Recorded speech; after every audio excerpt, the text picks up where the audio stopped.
아멘. 우리 함께 기도하겠습니다. 우리 지체들, 우리 교우들 가운데 연약한 지체들을 위해서 우리 함께 기도했으면 좋겠습니다.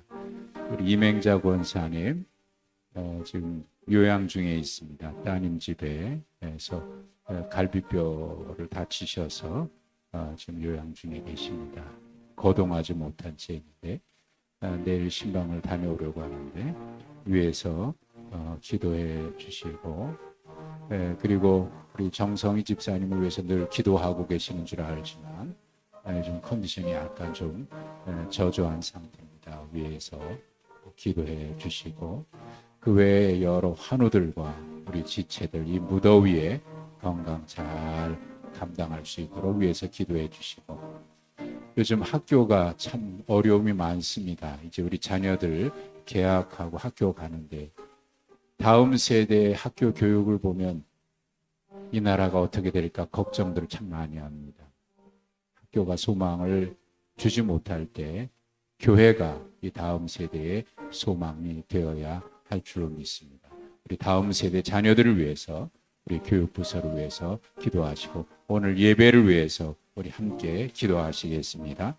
하나님 아버지, 오늘도 우리 하나님 앞에 나와서 예배할 수 있는 그런 은혜 허락해 주신 것을 감사합니다. 이 시간 주님 앞에 엎드려 우리 사랑하는 지체들을 위해서, 우리 연약한 지체들을 위해서 함께 기도하고, 이 시간 주님께서 우리 가운데 은혜 내려 주셔서 풍성한 은혜로 말미암아 우리 속에 늘 기쁨과 감사함으로 살아가는 저희 되게 하여 주시옵소서.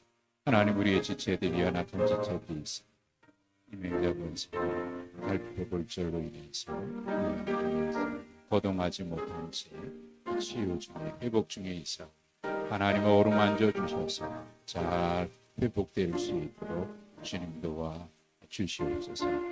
정성 목사님도 하나님 어루만져 주셔서 그동안 잘 감당해 오게 하셨습니다. 이제 남은 기간도 잘 감당해서 완전하게 회복될 수 있도록 하나님 도와 주시옵고, 그 외에 여러 우리 지체들 이 무더위에 건강 상하지 아니하도록 하나님 지켜주시고 그들을 이끌어 주시옵소서. 특별히 우리 다음 세대 자녀들, 하나님 학교 현장이 참 힘들고 어렵습니다.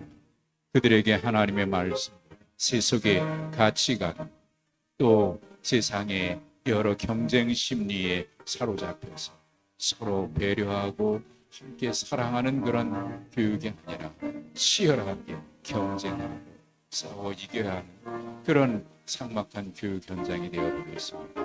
존중이 사라지고 배려가 사라지고 사랑이 사라진 학교 현장, 주님 불쌍히 여겨주시고 긍휼 베푸시며 하나님 다음 세대가 염려되는 가운데 하나님 교회가 다음 세대 자녀들을 끌어안고 하나님의 말씀으로 사랑으로 하나님의 은혜로 그들을 감싸하며 이 세대의 우리 자녀들 가운데 참된 소망을 줄 수 있는 그런 우리 다음 세대 공동체가 되도록 하나님 도와 주시옵소서. 오늘도 주님 앞에 나와 예배하는 우리 모두에게 하늘 소망으로 충만하시고 하늘 기쁨으로 충만하여 주시고 하늘의 풍성한 은혜로 이 시간 함께하여 주시고, 예배한 우리 모든 주의 종들의 마음속에 주님 어루만지시고 또 주님 함께하여 주시어서 복된 이 시간 되도록 하나님 도우시고 역사하여 주시옵소서.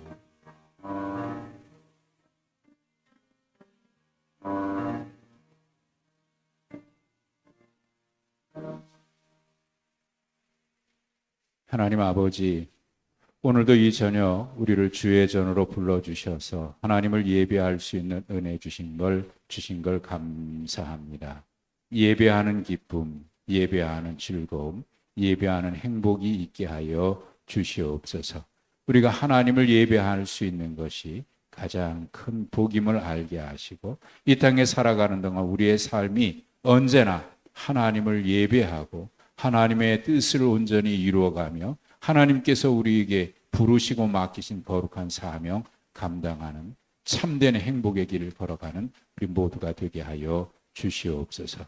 연약한 지체들을 어루만져 주시고 이 공동체 하나님 모든 식구들 주님 일일이 기억하여 주시며 또한 우리 다음 세대 자녀들 하나님 그들에게 영원한 참된 소망을 품을 수 있는 그런 우리 다음 세대 자녀들, 경건한 자녀들, 이 세대 가운데 하나님의 거룩한 자녀들로 자라날 수 있도록 하나님 우리 다음 세대를 지키시고 이를 위해서 수고하는 모든 교사들과 우리 교회를 주님 축복하여 주시옵소서. 말씀 앞에 엎드립니다. 하나님의 말씀이 생명의 말씀인 줄 알아 우리가 주님 앞에 엎드려 받고자 하오니 말씀하시고 깨우쳐 주시옵소서. 예수님의 이름으로 기도하옵나이다. 아멘.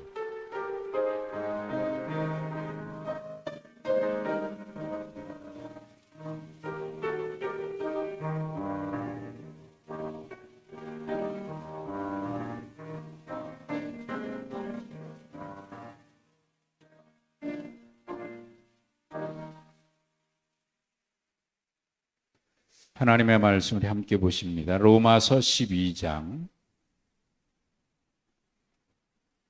3절에서 21절.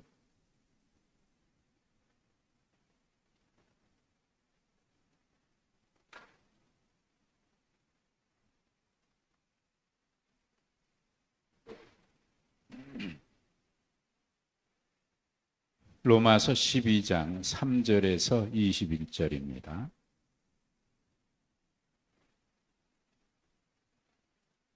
한 절씩 교독하겠습니다. 내게 주신 은혜로 말미암아 너희 각 사람에게 말하노니 마땅히 생각할 그 이상의 생각을 품지 말고 오직 하나님께서 각 사람에게 나누어 주신 믿음의 분량대로 지혜롭게 생각하라.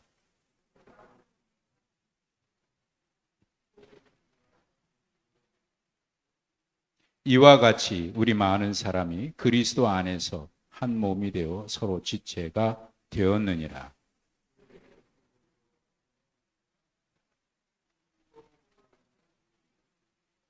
혹 섬기는 일이면 섬기는 일로, 혹 가르치는 자면 가르치는 일로,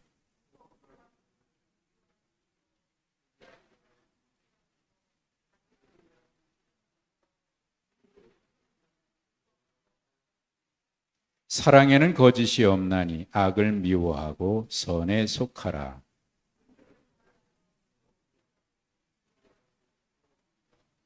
부지런하여 게으르지 말고 열심을 품고 주를 섬기라.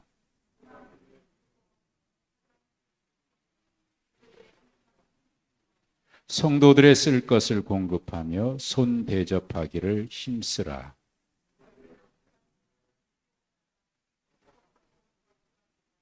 즐거워하는 자들과 함께 즐거워하고 우는 자들과 함께 울라.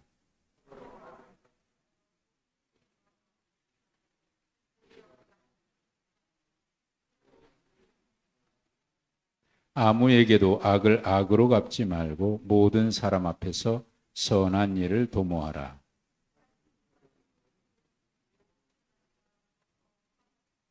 내 사랑하는 자들아 너희가 친히 원수를 갚지 말고 하나님의 진노하심에 맡기라. 기록되었으되 원수 갚는 것이 내게 있으니 내가 갚으리라고 주께서 말씀하시니라.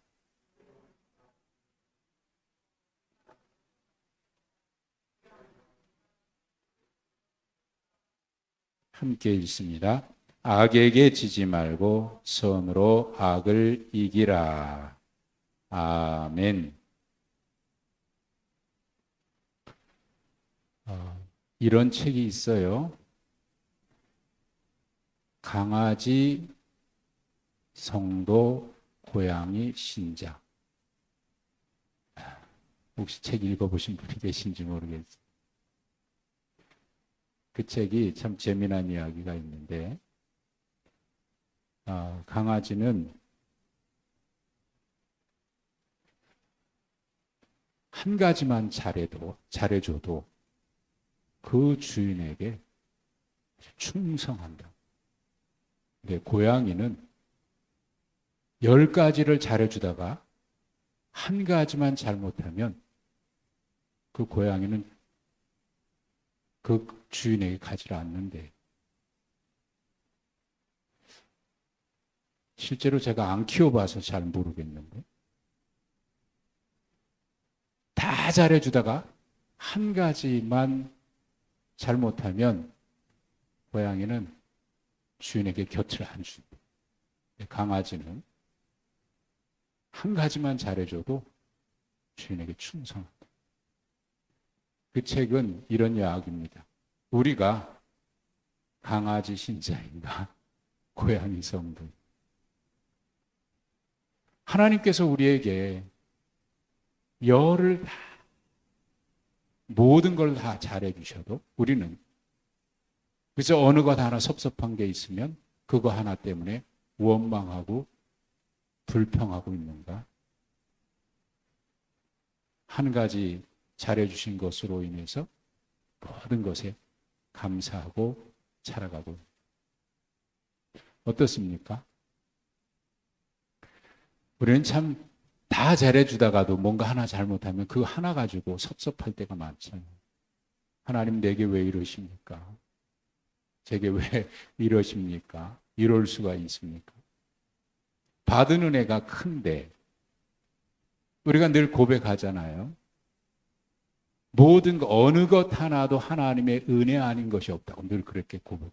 그러나 어느 날 뭔가 문제가 해결되지 않고 어려운 일이 있으면 그것 때문에 하나님 앞에 원망하고 불평하기 시작합니다. 하나님, 이럴 수가 있습니까? 내게 왜 이러십니까? 내가 주님을 위해서 얼마나 충성하고 헌신하고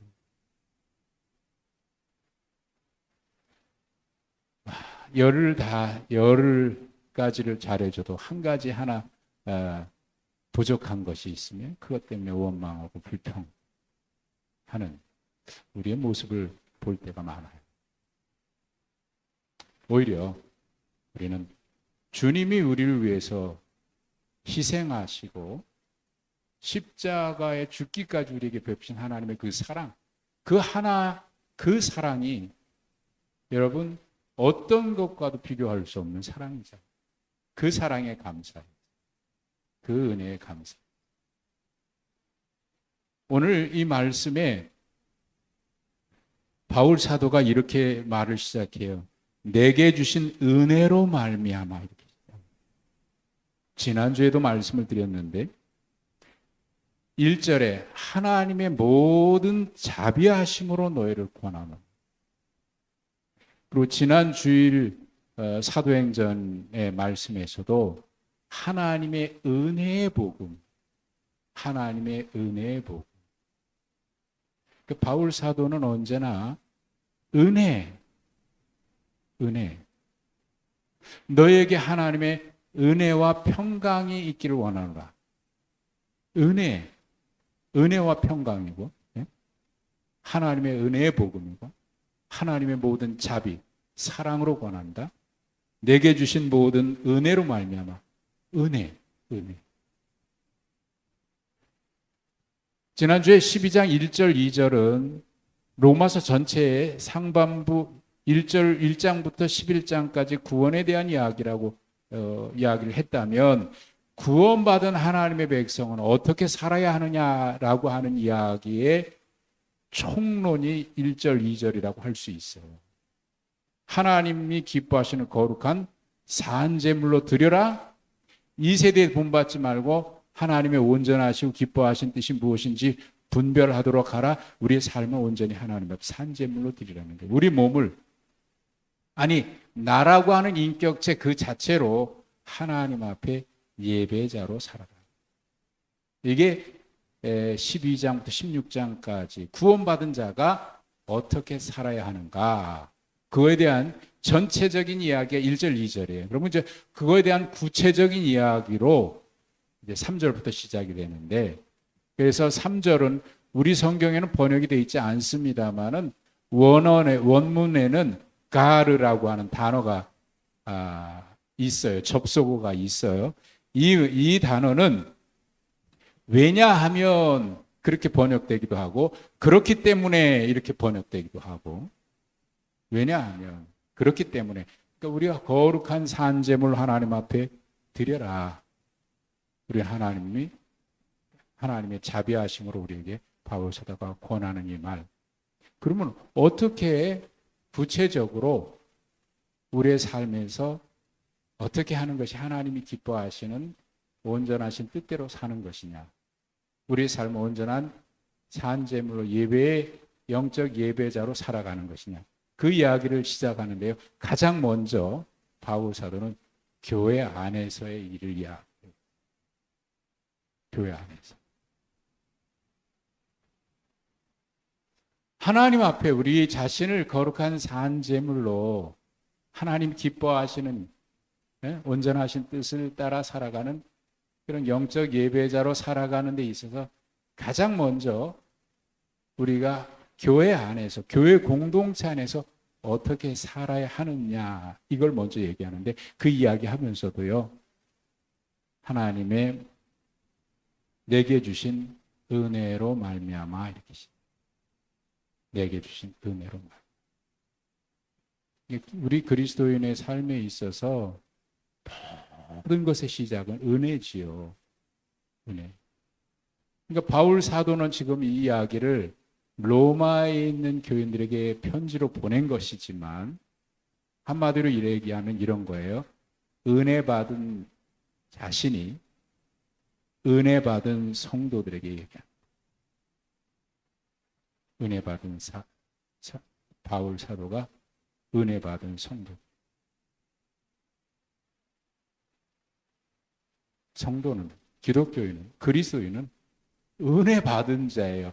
은혜 받은 자라는 사실을 인정하는 것이 기독교예요. 그래서 기독교인의, 우리 그리스도인의 신앙의 첫 번째 표징이라고 할 수 있다면 그건 감사죠. 은혜 받았습니다. 하나님 감사합니다. 나 같은 자를 구원해 주시니 감사합니다. 은혜 받았습니다. 거기 3절부터 8절까지의 말씀에 이렇게 그 은혜로 말미암아 너희 각 사람에게 말하노니 하면서 이렇게 얘기하는데, 마땅히 생각하고 그 이상의 생각을 품지 말고 하나님께서 각 사람에게 나눠준 믿음의 분량대로 지혜롭게 생각하고, 한 몸에 지체가 있으니 모든 지체가 기능들이 다 다른데 서로 지체에게서 은혜 주신 그 6절에도 우리에게 주신 은혜대로 받은 은사가 믿으면 믿음의 분수대로, 섬기는 일이면 섬기는 일. 이게 뭐냐면 교회 안에서 여러 가지 일들을, 직책들을 얘기하는 거거든요. 교회 안에서 봉사할 때. 근데 우리는 여기서 믿음의 분수대로라는 말이 6절에 나오죠. 믿음의 분수대로. 그리고 3절에 보면 믿음의 분량대로 이런 표현이 나와요. 믿음의 분량대로 혹 믿음의 분수대로. 여기 믿음의 분량대로 그러니까 큰 믿음, 작은 믿음 뭐 이런 게 먼저 떠오르는데, 사실은 이거는 믿음의 크기를 얘기하기 한다기보다는 사실 믿음의 분량대로라 그러니까 어떤 사람들은 내가 그래도 좀 믿음이 남들보다 크니까, 내 믿음의 수준이 남들보다 높으니까, 어떤 사람은 믿음의 수준이 나보다 낮으니까 이렇게 높낮이로 자꾸 이렇게 생각하려고 하는 그런 경향들이 있어요. 하지만 그러나 오늘 여기에서 말하고 있는 이 바울 사도의 말씀에는 내게 주신 은혜로 말미암아, 그러니까 이 믿음조차도 은혜로 말미암은 거예요. 그러니까 내 믿음이 크다, 누구보다 높다, 누구는 나보다 작다, 이렇게 평가하는 그 자체가 하나님의 은혜로 말미암는다고 하는 이 전제에 어긋나는 거예요. 하나님의 은혜인데, 다 은혜인데 누가 더 크고 낮고가 어디 있어? 물론 우리가 생각할 때 저 사람은 누구보다 우리 믿음이 좋은 사람이야, 낮은 사람, 이런 평가를 할 수 있지만, 그러나 내가 믿음이 아무리 좋다고 하더라도 내 믿음이 누구보다 더 좋다라고 자기 스스로를 평가할 수 있는 사람은 엄밀히 말하면 없는 거예요. 왜? 이것도 은혜인데, 하나님이 주신 은혜인데, 내가 획득한 게 아니고, 내가 성취한 게 아니고, 내가 이룬 게 아닌데. 그리고 6절에 보면 믿음의 분수대로, 그러니까 이것도 혹 오해하는 경우들이 있어요. 이 믿음의 분수대로라는 말은 믿음에 맞게, 아니 하나님의 뜻에 맞게, 하나님의 믿음에 맞게, 그런 얘기거든요. 여기서 여러 예언이면 예언, 섬기는 일, 또 가르치는 일, 위로하는 일, 여러 일들을 얘기했어요. 그래서 은사대로 해야 된다, 은사대로 해야 된다. 그래서 나는 이런 은사 있으니까 다른 일은 나가 몰라. 그거는 그 사람이 하고. 물론 자기에게 주신 은사가 있어서 어느 분야에 있어서 아주 즐겁게 특별하게 더 잘하는 수 있는 사람들이 있어요. 근데 이것조차도 이건 내 일이고 저건 나의 은사하고는 다른 일이고, 서로 비교하거나 배타적으로 생각할 수 있는 건 아니에요.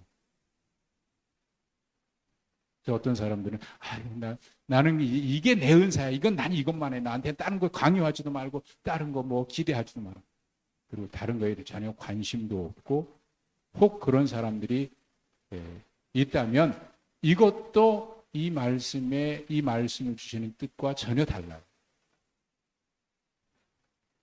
왜 하나님께서 무엇 때문에 나에게 은혜를 주셨나? 은혜를 주셨나?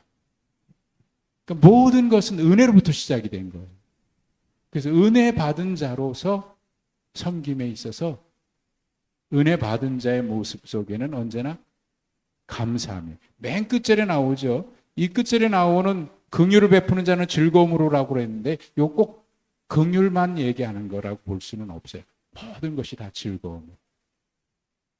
좀 더 구체적으로 얘기하면요, 섬기는 일이면 섬기는 일을 그 일로 하는 거지, 그거 하고 나서 내가 뭔가를 더 기대하거나, 내가 섬겼으니까, 가르치는 자는 내가 가르치는 사람이니까 하는 그런 권위적이거나, 또 위로하는 자는 위로하는 일, 구제하는 자는 성신을, 다스리는 자는 부지런함으로, 이런 거 할 때 그 각각 주신 은혜에 대해서 감사함으로 해야 되는 것이지, 즐거움으로, 기쁨으로 해야 되는 거지, 내가 하고 난 뒤에 뭔가 또 요구하고 내가 했으니까 하는 자기를 드러내거나 그래서는 안 된다. 내게 주신 은혜로 말미암아, 내게 주신 은혜로 말미암아. 그러니까 바울 사도에게 있어서 하나님의 은혜를 생각하면 그가 늘 가지고 있는 생각이 있는데, 그건 뭐냐면 나는 하나님께 빚진 자다 하는 생각. 빚졌다. 그러니까 내가 주장하고 내세울 게 없어. 그저 로마서 1장 1절을 바울 사도가 시작하면서 어떻게 시작하는지 여러분 아시죠? 1장 1절에 보면 이렇게 시작이 됐어요. 한번 찾아서 읽어보실까요? 예수 그리스도의 종 바울은 사도로 부르심을 받아. 여기 종이라고 되어 있지만 사실 종이라고 하는 표현보다는 노예라고 하는 게 더 적절한 표현 같아요. 노예인 거예요. 노예. 그 당시에 노예는요, 사람 대접을 못 받아요. 자기 주장할 수 없어요. 그냥 주인의 부속물이죠. 예수 그리스도의 노예 종인 나 사도 바울. 그러니까 그는 내가 사도이다라고 하는 걸 먼저 내세우질 않습니다. 나는 종이다. 주님의 종이다가 먼저 나와요. 우리가 주님의 종이죠. 종인데, 주님의 종인데, 우리에게 주님의 노예인데 우리에게 어떤 직분을 맡겨주신 그 자체가 이미 은혜죠. 그 자체가. 내 직분 이것도 하나님의 은혜예요. 종인데, 노예인데 하나님 나를 사랑하셔서 은혜로 직분을 맡겨주세요. 그러니까 직분에 대한 자기를 드러내 내가 뭔데 라고 하는 것이 없어요. 그저 나는 종이에요. 주님의 노예예요. 그런데 그 직분을 맡겨주신 거예요. 자, 이렇게 생각하는 거하고 나는 노예인데 하나님께서 나를 사랑하셔서 이 직분을 맡겨주셨다. 사도의 직분을 맡겨주셨다. 무슨 직분을 맡겨주셨다. 이렇게 생각하는 거하고 내가 어떤 자다. 그런데 주의 종이다. 주님의 종이다. 이렇게 생각하는 거하고는 완전히 달라요. 사도를 먼저 내세우질 않아요. 종입니다. 그런데 사도의 직분을 주셨습니다. 거기에는 어떤 게 그의 마음속에 있겠습니까? 은혜. 은혜. 모든 것이 은혜. 모든 것이 은혜. 은혜. 은혜. 내게 있는 것 어느 것도 당연한 것 없다. 은혜. 은혜. 은혜예요. 은혜. 그러니까 교회에 우리가 1절 2절에서 하나님의 거룩한 산제물로 드리는 영적 예배자로서 그리고 하나님의 온전하신 뜻이 무엇인지 분별하며 사는 것, 그 중에 첫 번째가 이 교회에서 섬길 때, 교회에서 어떤 일을 할 때 가장 먼저 무슨 생각으로? 은혜에 대한 감사. 은혜에 대한 감사. 그러니까 가르치는 자든지 다스리는 자든지 그가 무슨 일을 하더라도 섬기는 자든지 뭐 구제하는 자든지 그런 사람들이 그거 하고 나서 내가 했다 내세울 수 있을까요? 없죠. 그 자체가 은혜인데. 그 자체가 은혜. 감사하죠. 섬김이죠. 봉사죠. 희생이죠. 내가 누군데가 있고 그런 건 없는 거예요. 은혜로부터 시작된 직분인데. 종인데 직분 맡겨주셨다. 이게 바울 사도가 우리가 하나님이 기뻐하시는 영적 예배자로 살아가는 데 있어서 이 세대 본받지 아니하고 하나님 뜻대로 살아가는 데 있어서 어떻게 살아가야 되느냐? 어떻게 사는 것이 그런 삶이냐? 첫 번째, 교회에서 주님을 섬길 때 이런 마음으로 하라. 그 다음에 두 번째가 사랑을 얘기하면서 첫 번째는 은혜의 의식을 얘기하고요. 그 다음에 사랑을 얘기해요. 9절에 사랑. 사랑에는 거짓이 없나니 악을 미워하고 선에 속하라. 형제를 사랑하고 서로 우애하고 존경하기를 서로 먼저 하라. 사랑 이야기. 악을 미워하고 선에 속하라. 사실 사랑은 여기 악을 미워하고 선에 속하라 그랬는데 온전한 사랑은 선한 거지요. 근데 왜 사랑이 온전한 사랑이 되지 못하냐면 여러분 사랑이라고 하는 것에 대한 평가 기준이 나에게 있는 겁니까? 아니면 이 사랑을 받고 있는 상대방에게 있는 걸까요? 질문이 좀 어려운가요?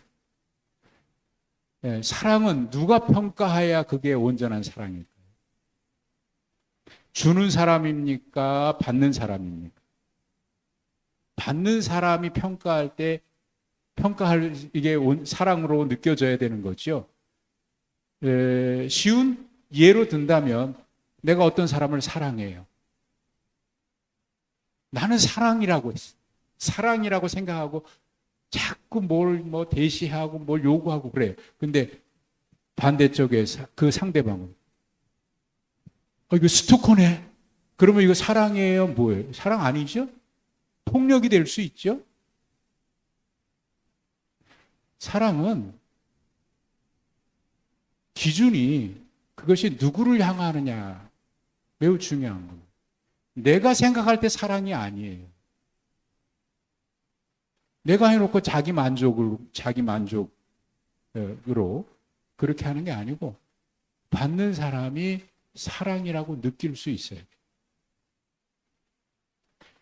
예수님이 선한 사마리아인의 비유에서 이런 질문을 하셨어요. 예루살렘에서 여리고로 내려가는 사람이 강도 만나서 거의 죽게 되지. 제사장 레위인 지나가지. 사마리아 사람이 제가 사마리아 사람이 강도 만난 게 아니죠. 유대인 예루살렘에서 내려가다. 근데 사마리아 사람이 지나가다 그걸 보고 치료해줘요. 예수님이 그 이야기를 하시면서 이런 질문을 하셨어요. 누가 강도 만난 사람의 이웃이냐? 누가 강도 만난 사람의 이웃이냐? 이 질문을 한 사람은 누가 우리의 이웃입니까? 유대인들은 그렇게 질문했어요. 누가 우리의 이웃입니까? 예수님은 아니다. 강도 만난 자의 이웃이 누구냐? 기준이 어디 있어요? 강도 만난 사람이 볼 때 누가 이웃이냐는 거죠. 나는 여러분의 이웃입니다라고 생각을 얘기하는데 상대방 사마리아 사람은 유대인은 나의 우리 이웃이 아니에요. 편견 가지고 있죠. 누가 우리의 이웃이냐? 누가 우리의 이웃이냐? 사랑도 그건 거예요. 사랑. 헌신도 그거죠. 헌신도. 주님을 위한 봉사도 마태복음 7장 22절, 21절, 22절에 이제 주님을 위해서 내가 모두 하고 그러는데 주님이 나는 너를 모른다 그러잖아요. 헌신도 누가 헌신으로 받아주실 때 그게 진정한 헌신이 될 수 있고 나는 헌신이라고 했는데 헌신이 아닐 수도 있는 거예요. 기준이 누구에 있느냐에 따라서. 내가 생각해서 이게 헌신이라고 생각을 했는데 하나님은 아니 너 나에게 헌신한 게 아니야. 너를 위해서 했어. 그러면 주님이 보실 때 그건 헌신이 아닌 거예요. 나는 자기 만족을 위해서. 자기 칭찬을 위해서 한 거예요. 그러니까 주님이 모르신다. 그러니까 기준이 어디에 있느냐가 중요합니다. 사랑에는 거짓이 없나니 악을 미워하고 선에 속하라. 그러니까 내 기준이 되면요. 사랑이 선이 되지 아니하고 악이 될 수도 있어요. 상대방을 막 소유하려고 하고 일방적으로 내가 자기 만족을 위해서 하는 거예요. 그러면 상대방은 그게 사랑이 아니고 폭력이 될 수도 있는 거예요. 자기는 좋다고 하는데 나는 싫어. 제발 하지 마라. 그러면 그건 사랑이 아니지. 형제 사랑, 서로 우애, 존경 이것도 역시 이 모든 것도 결국은 어디서부터 시작이 되냐? 하나님의 은혜로부터 시작이 돼. 우리는 은혜 받은 자니까. 그저 받은 은혜에 감사해서. 내가 뭐를 기대하고 내가 이렇게 하면이 아니라 하면 뭐를 기대하는 게 아니라 그저 감사. 자기를 내세우기보다. 이게 사랑이죠. 그래서 그 사랑 이야기를 하면서 부지런하고 열심을 품고 주를 섬기고 소망 중에도 즐거워하고 환난 중에도 참고 기도에 힘쓰고 성도들의 쓸 것 공급하고 손대접하기를 이거 다 우리가 사랑의 행위로 하는 건데 이것도 다 하나님의 은혜에 대한 감격, 감사. 하나님 내가 왜 해야 돼요? 내가 너를 위해서 그렇게 했으니까 너도 해라. 주님은 아마 그렇게 말씀을 안 하시는지 모르지만 생각해 보면 그래요. 내가 받은 은혜가 너무 커서. 왜 그렇게 해요? 아니 다른 거 기대하는 거 없어요. 그저 하나님의 은혜가 너무 감사해서 했을 뿐이에요. 하나님의 은혜가 너무 감사해서 했을 뿐이에요. 제가 할 수 있는 건 그것밖에 없으니까요. 그리고 나에게 그런 일이, 그런 기회가 주어졌으니까 제가 하는 거고. 대접하는 거, 손대접하는 거, 서로 공급해 주는 거, 또 소망 중에 즐거워하고 환난 중에 참고 기도해, 이것도 역시요. 그저 은혜에 대한 그 감사로 하니까 고난 중에도 환난 중에도 즐거울 수 있는 거죠. 이게 내가 뭔가를 기대하고 하는 것이라고 하면, 기대에 어긋나면 즐거움이 없죠. 짜증나고 뭐 불평. 근데 은혜에 대한 감사, 은혜에 대한. 여러분, 우리가 받은 은혜가 얼마나 큰지 한번 헤아려 보셨습니까? 그 은혜, 그 사랑. 그러니까 사도 요한은 요한일서에서 우리가 먼저 사랑한 게 아니라 주님이 우리를 먼저 사랑하셨다. 사랑은 거기서부터 시작했다. 그 사랑. 그 사랑으로부터 우리가 그 사랑 받았으니 우리도 서로 사랑. 근데 그 사랑이요, 그 사랑이 교회 안에서 내 가까운 데서만 머물지 아니하고 정말 놀라운 말씀은요, 그 다음에 단락에 나오는데요, 14절에 이렇게 나와 있어요. 너희를 박해하는 자를 축복하라. 축복하고 저주하지 마라. 축복하라는 말을 2번씩이나 썼어요. 누구를 향해서? 박해하는 자. 여기까지 사랑하라는 거예요. 여러분, 이 당시에 로마 교인들에게 박해하는 자를 축복하라, 이 말씀이 어떻게 받아들여졌을 것 같아요? 박해하는 자가 누구죠? 그 당시 로마 교회에서 얼마나 박해받았어. 얼마나 많은 사람들이 죽었어. 초대 로마 교회는요, 박해 역사잖아요. 로마 황제들 근 300년 동안이 박해요. 그런데 그 기간 동안, 여러분, 300년 동안 기독교인이 제대로 숨도 못 쉬고 땅 속에 토굴에서 숨어서 지내고 수없이 많은 사람들이 숨겨.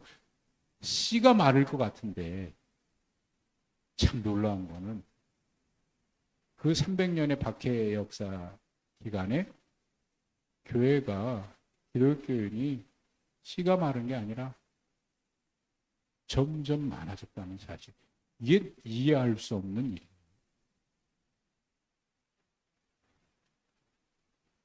너희를 박해하는 자를 축복하라. 그때 이 말씀을 들었던 이 로마의 교인들은 박해하는 자를 축복하라. 우리를 박해하는, 우리를 죽이려는 그 사람들을 축복하라. 여러분, 이게 쉽게 받아들여졌을까요? 거기다가 축복하고 저주하지 말랍니다.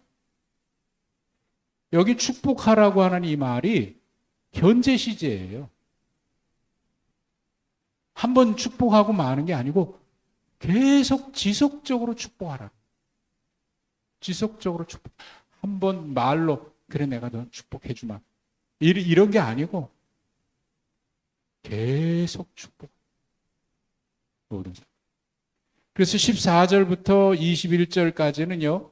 14절과 21절은 박해 받는 사람이 로마 그 당시에 교인들이죠. 그리스도인들이죠. 박해받는 그들이 자기를 박해하는 사람에 대해서 어떻게 하라는 거예요? 축복하고 저주하지 말라. 그리고 21절에 선으로 그들을 이기라. 선으로 그들을 이기라. 이번에 토요일 가서 우리 애들하고 이렇게 지내면서 오래간만에 이런저런 이야기들을 좀 함께 나누는데, 그 중에 옛날 이야기도 하고. 원영이가 초등학교 4학년 때인가 3학년 때인가 4학년 때인가 그때 학교 가서 학교에 새 옷 입고 갔는데 집에 돌아오니까 막 새 옷이 그냥 막 완전히 걸레가 돼가지고 왜 그러냐 그랬더니 그 중에 한 애가 그냥 막 넘어뜨리고 질질 끌어르고 다니고 막 예. 그래가지고 제 아내가 화가 나서 너 왜 이렇게 당하고만 있냐 바보같이 깨물어 주지 엄마 사모님 맞아요 제가 이길 거예요 어떻게 이길 건데 보세요 걔를 전도해가지고 왔어요 제가 전도할 거예요 걔를 전도해가지고 교회 왔어요 달란트 받으면요 달란트 걔한테 다 주고 그래서 걔를 데리고 온 거예요 보세요 제가 이길 거니까 싸워서 이기지 아니하고 주먹으로 같이 싸우고 그래서 이긴 게 아니고 그에게 교회 달란트 야 우리 달란트 잔치 하는데 내가 다 받은 달란트 이거 다 줄게 아주 걔 데리고 와서 전도해줘 여러분 싸워서 이기는 게 아니고 지는 것 같으나 사랑으로 그를 변화시키는 게 이기는 거 아니겠습니까?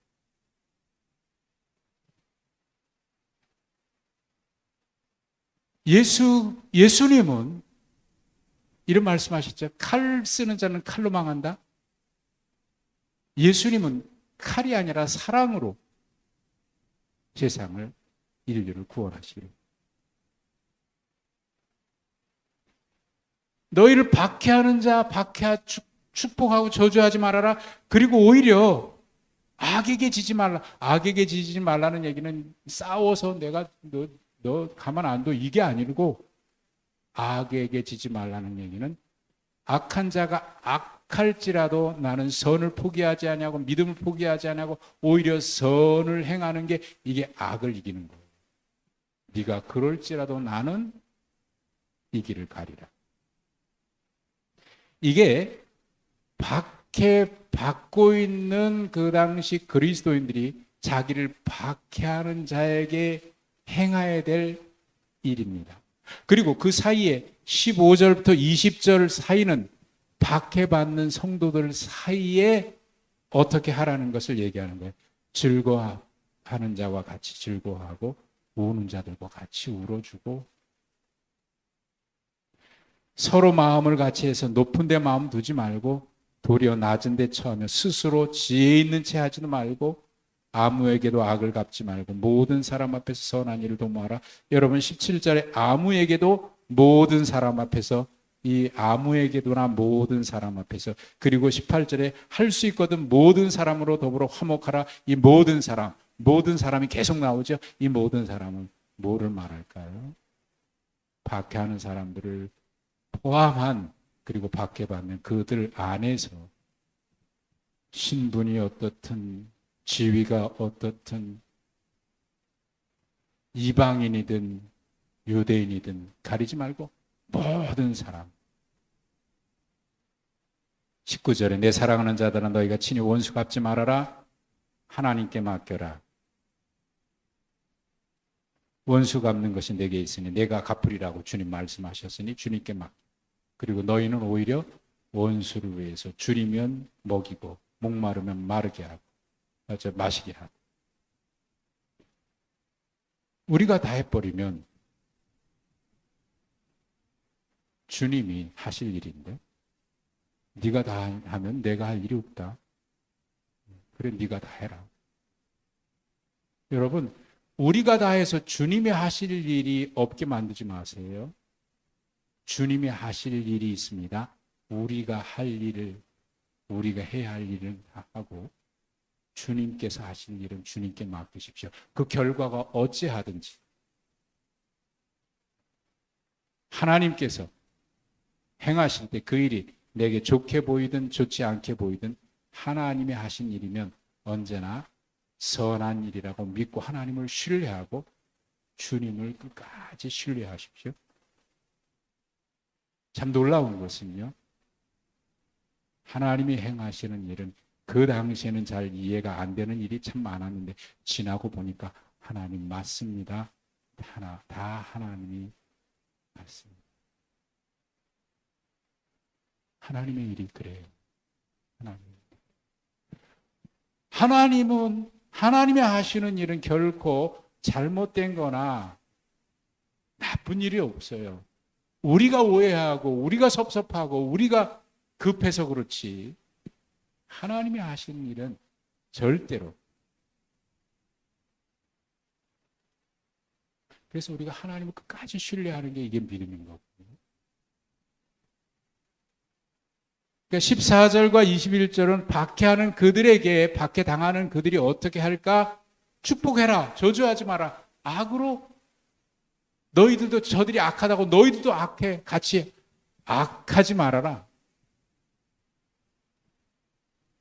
요즘 보복 있잖아요, 보복. 내가 누군가를 패가지고 죽었든지 아니면 다쳤다. 경찰에 갔어요. 왜 그랬어요? 저 사람이 먼저 쳐서 나도 그랬습니다. 그러면 저 사람이 먼저 했기 때문에 나는 내가 한 일은 그냥 모든 게 정당화되는 겁니까? 물론 정당방위라는 게 있긴 있습니다만 그건 아니잖아요. 상대방이 악해서 나도 악하게 했다. 그러면 그게 결코 좋은 결과일까요?